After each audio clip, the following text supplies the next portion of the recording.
Let's get into the breaking news. That is, Clay Holmes has officially signed with the New York Mets on a 3-year, $38 million deal, right around 12.6 average annual value, as this is part of our live stream that we were already live for, breaking down the latest Big Mets updates on Juan Soto and everything in between the sweepstakes. But now we have to cut away and talk a bit here on Clay Holmes and the acquisition that has him here for the Amazons, and why Mets fans should have optimism here. And while there is, of course, going to be pessimism, especially with a reliever that blew a lot of blown saves this past season, for the Yankees to move out of the closer role, fans are initially going to grab onto that and say, I don't like this pickup. But the reality is the Mets are signing Clay Holmes as a starter type with the fallback option as a setup man for Edwin Diaz. Holmes is one of the better relievers in all the American League that we've seen for the past number of years. The towering 6'5", 250-pounder at 31 years of age enters the fall with the Mets after having a 3.14 ERA this past season in 67 games, 63 innings there. We saw a just under 10 K per nine to right around a 3 walks per nine, so a solid K to walk ratio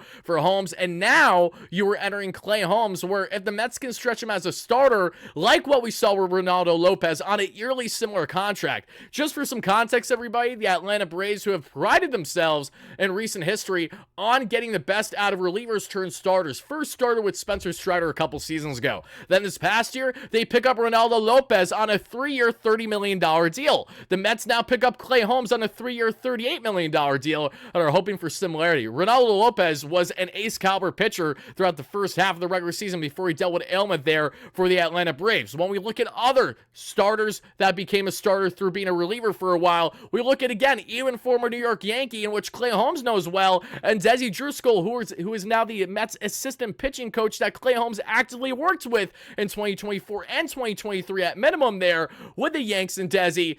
Michael Caine, a fantastic example of a reliever turned starter having success, even getting Cy Young votes now with the San Diego Padres. Former Met, former Padre, now Kansas City Royals, Seth Lugo, one of the most dominant starters in all the American League this past season, giving length as a veteran right-hander, going from a starter to a reliever. We look at countless other examples, including newcomers in Garrett Crochet, a dominant southpaw who will likely be traded this offseason by the White Sox, hopefully to our Mets. But all seriousness, Garrett Crochet, a dominant southpaw who started as a reliever, now turned stretched into a starter. The list goes on from there. Even in guys, and if I'm not mistaken, Blake Littell, if that's how you say his name there, starter turned as a reliever from the Tampa Bay Rays this past season. Former San Francisco Giant for a couple of years. Remember him when he got basically yapping at and was thrown out of the game by Gabe Kapler. They had a testy back and forth when he was pulled off the mound a couple of years ago. Yes, that Littell, he had success against the Mets and others in the American League and that dominant American League East. The point is that there are a lot of fans that are initially going to write off something of this nature, when in my opinion, Clay Holmes, who's been one of the most dominant and one of the more consistent relievers in Major League Baseball, yes, he has blown a bunch of saves, but the Mets don't need him to be a save artist at all. They have Edwin Diaz on that $100 million contract. They need a true setup man, a guy who has been in deep playoff runs, a guy who knows what it takes to win, and a guy who can handle high leverage situations, even if he's floundered at times. We know that Clay Holmes knows what it takes to win and to step up in New York,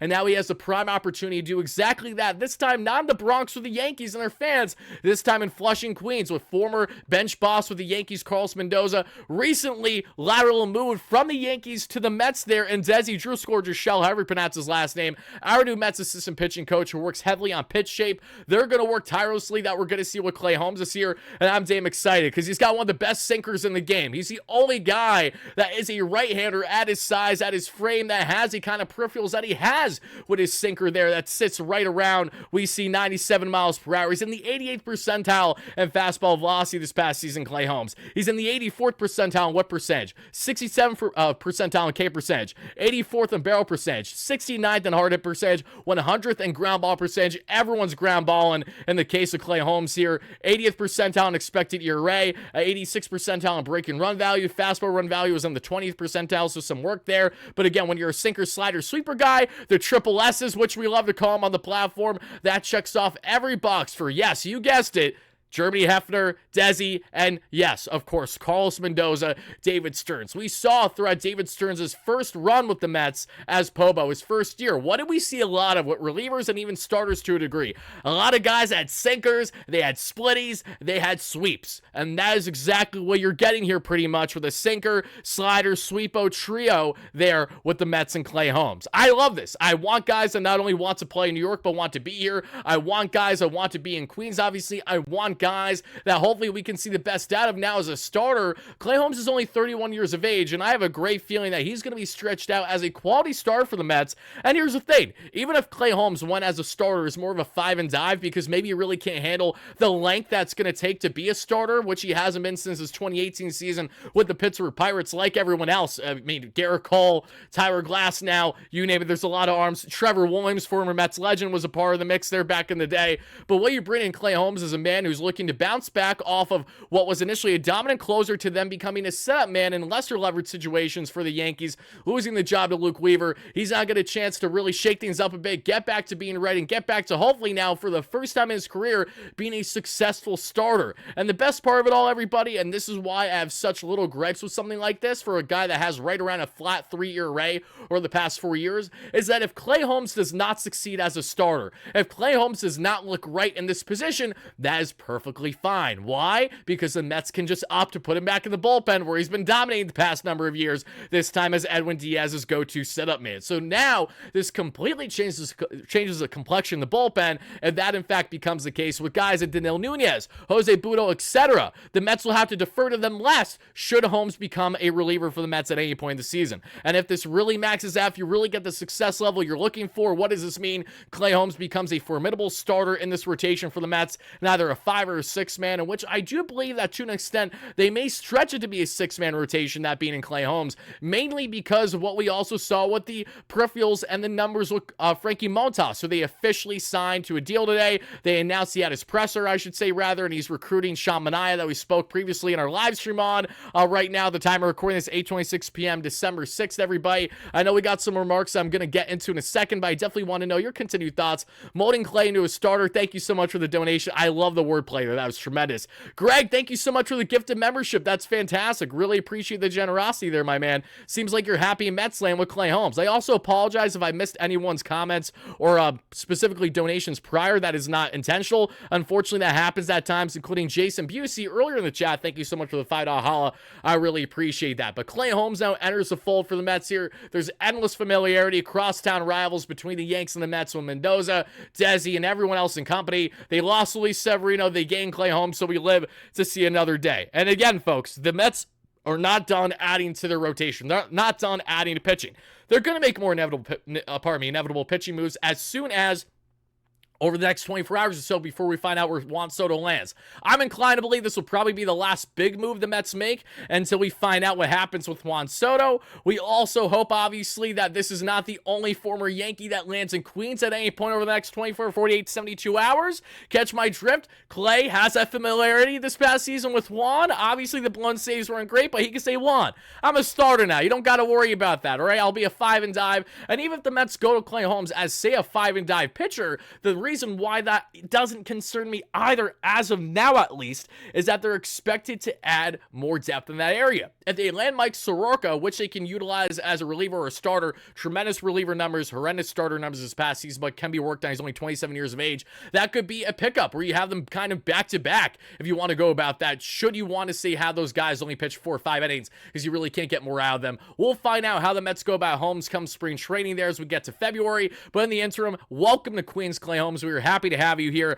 I know the Yanks didn't love you this past season with the blown saves, but I think we're going to be perfectly fine with your usage. And at the end of the day, if it doesn't work, you'll go back to being the reliever that you've been this time and not high leverage, high stakes situations every single time like the way you were constantly for a long period of time with the Yankees as their closer for a bit. But guys, let me know your continued thoughts here. Mark Feinstein just tweeted, so the Mets have signed a Yankees All-Star. The question now is whether they will do it again in the coming days. God willing, that is all we can hope for right now, everybody. But let me just double check here to make sure that I didn't miss anything on this front before we continue to break more down. Again, I absolutely love the fact that the Mets were able to land someone as close as what Holmes is, because one thing that David Stearns had a very heavy point of emphasis with that we've heard from the time he first was hired by the Mets at the trade deadline, then leading into now this offseason, is the commonality with not only wanting players who want to be here, but players who already have had success in New York, either with the Mets in the past or with the Yankees. That's important. Playoff success, entering playoffs, having a taste of what it's like in the big spotlight is very important,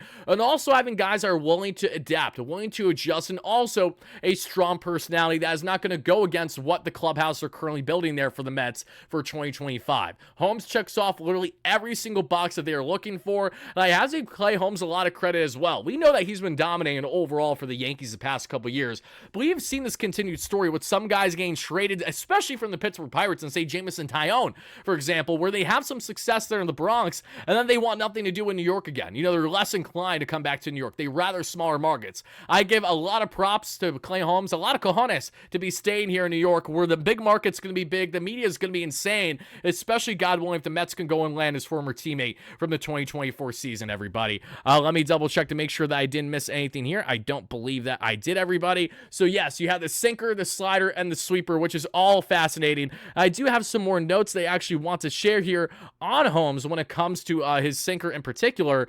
If I can pull it up right now, let me see if I find it at the moment. Sinker, okay. I do have it. Awesome. Okay. And I want to give a big shout out as well. Oh, I'm going to butcher the name. I believe his name is Lance Brzezowski. I apologize if I butchered that a little bit. Lance does a very good job with, you know, advanced information, advanced metrics there when evaluating pitchers. And he, a couple weeks ago, came out with a YouTube video highlighting why he likes Clay Holmes as a starter for 2025. The Mets seem to like that video quite a bit because now they come on to sign him as a said starter. And one thing that stood out a lot to me from this breakdown from Lance is the following, everybody. The high release height is so high, it gets a lot of vertical break on his sinker, which is very rare. Very, very rare for the type of frame and right-handedness that he is. He is the only right-handed pitcher in Major League Baseball, folks. Buckle up, listen. Clay Holmes is the only right-handed pitcher in Major League Baseball with a sinker higher than 6.6 feet and below 4 inches of vertical break. Again, he's in a class of his own when it comes to this pitch. When it is deadly, it is perfect. The Mets had endless success when it came to sinkers last year, especially with the Samoan southpaw, in which we would love to see back. That being, and yes, you guessed it, Sean Manaea, utilizing that high sinker in the zone worked beautifully for him this past season. Clay Holmes has had endless success with the sinker. The sweeper is absolutely lethal, especially to the righty batters when you really get them biting down and away. Now you enter Clay Holmes in the mix for the Mets as they look to continue to make moves, and this is one that I'm far from complaining about. I know some of you guys are going to say, oh, Wardy, he always loves every single thing the Mets do in David Stearns. Here's the thing.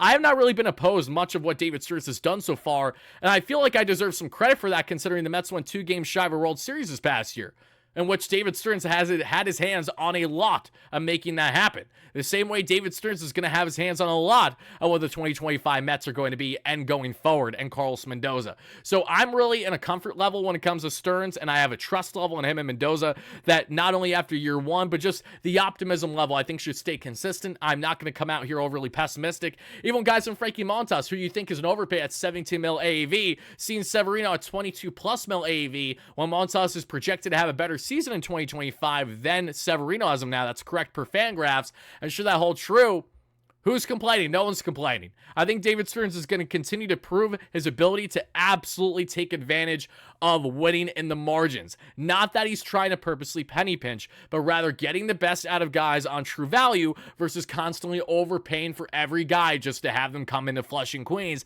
and not want to be here over half the time. There is a different element to this, and David Stearns, Steve Cohen, Carlos Mendoza, the entire group right now are really changing, righting the ship and for the better, and the public perception that the Mets have had over the past couple years. So everybody, continue to let me know your thoughts in the comments live and all my replay viewers. How do you feel? Quick reaction here to the following, and Clay Holmes officially signing with the New York Mets on a 3-year, $38 million deal. I would love to hear it.